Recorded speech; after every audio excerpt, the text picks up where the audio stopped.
A powerful nor'easter is set to impact the East Coast this weekend, bringing heavy rain, strong winds, and the potential for major coastal flooding. Meteorologists warn that gusts could exceed 60 miles per hour, with several inches of rain expected from the Carolinas to Maine.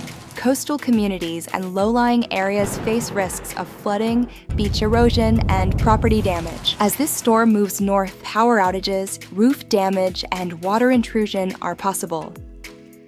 Homeowners should take precautions now, secure outdoor items, clean gutters, and check drainage systems. If your property is damaged, remember, you don't have to face the insurance process alone. United Public Adjusters works for you to make sure you receive a full and fair settlement.